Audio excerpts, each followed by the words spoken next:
Thank you, Michelle.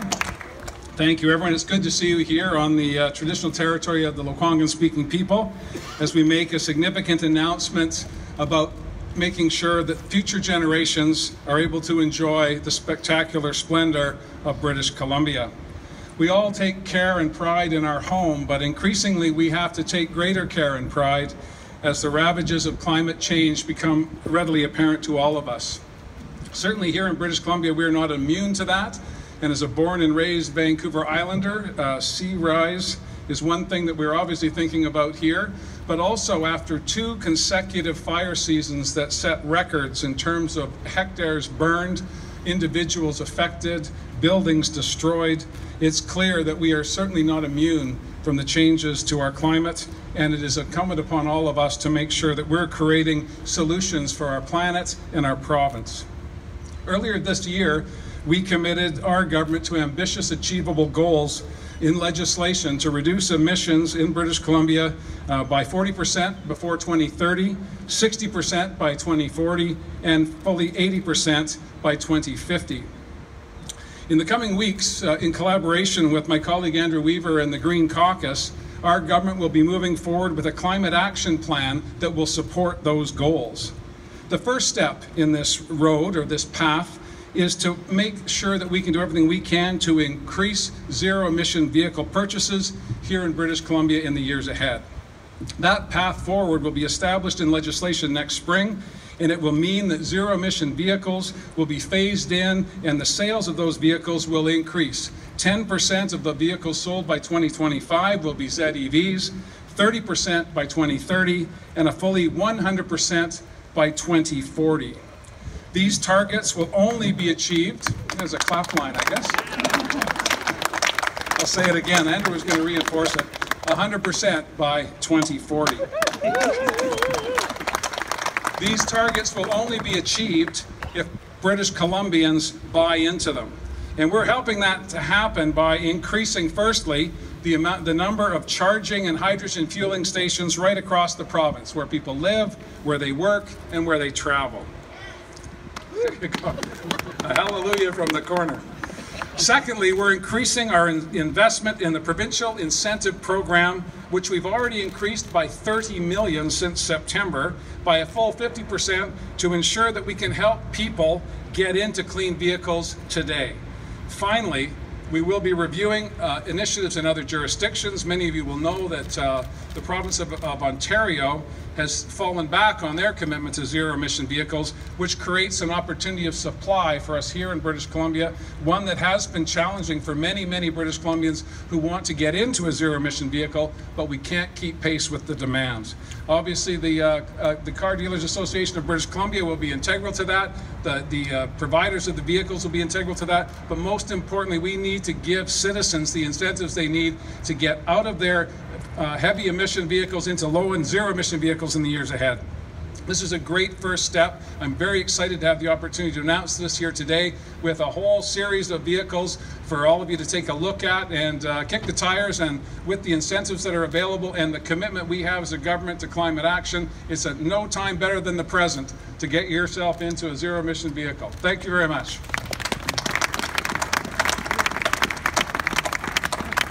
Thank you very much, Premier. And of course, a gentleman who's been working on these issues for a very long time and definitely has been contributing his knowledge and expertise to us in government is the leader of the Green Party, Andrew Weaver.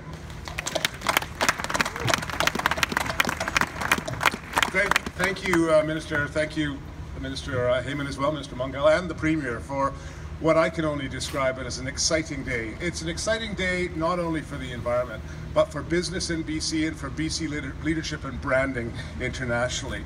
You know, we're announcing in British Columbia here today a zero-emission vehicle mandate that is second to none in North America.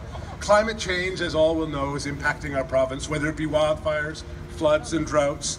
They've threatened communities and infrastructures and ecosystems from north to south and east to west. Scientists around the world, my colleagues, have been warning decision makers for decades about the importance of dealing with emissions of greenhouse gases. Here in British Columbia, the government's recognized that we have a responsibility to do our part And those who are early adopters are seen as leaders and stand to benefit from the opportunities created by innovation in the new economy. I'm really, really excited that today the BC government is announcing a 100% zero-emission vehicle standard for new purchases in British Columbia by 2040. That may seem like a long time away, but when you think of the lifetime of cars, it's really 2 life cycles of cars. For many people, it's 1 life cycle because they keep their cars for a long time. You know, in spite of the fact that all of us have a variety of cars, what many people recognize, and many people, is that they want to do their part to reduce emissions. The single biggest producer of emissions for the average household, 40% of household emissions in British Columbia come from transportation. The government has recognized this and it's giving people an option to actually move forward by creating an environment that will lead to the wide-scale adoption of zero-emitting vehicles. I tell you, I've had a Nissan Leaf. My colleague Adam Olsen has a Nissan Leaf. My friend here, Minister Heyman, has a Kia Soul, which we just came in here. It's good to see the Hyundai representative here because I'm already on the list for the Hyundai Kona in 2019, which I'm hoping will be in Victoria soon. Once you get in an EV, you're never going to go back. They are quiet, they're clean, they're zippy. And I know I'm going to get a little bit of grief from my press secretary afterwards, but for those of you who like to actually drive cars, and you sit there with your little electric vehicle, your sedan, and you see somebody in a Maserati beside you, and they're vooming at the stoplight, and you look at them and say, you know, no. And then you take it off eco mode and you hit the accelerator and you can beat them every single time because EVs are not only zippy, they're fun to ride. You know, we're on pace to beat California standards, on pace to lead Canada, and actually view ourselves, we can actually say this, we're leaders internationally in the global network of things. That's really exciting. British Columbians like to see themselves as leaders. Government today has given British Columbians an opportunity to do that. I'm excited to be able to continue to work with the new Car Dealers Association. The opportunity for them, you know, I know the dealers here in Victoria, they can't get EVs fast enough. They can get second-hand ones from the secondary California market, but they can't get new ones fast enough because of ZEV standards elsewhere. With that, again, I just wish to thank government very much for this announcement today. I think it's incredibly exciting, and I think we're going to actually beat these standards because once you put the markers in place, we just have to look to California. They're beating their targets. People will beat the targets because once you're in an EV, you're never going back. Thank you very much.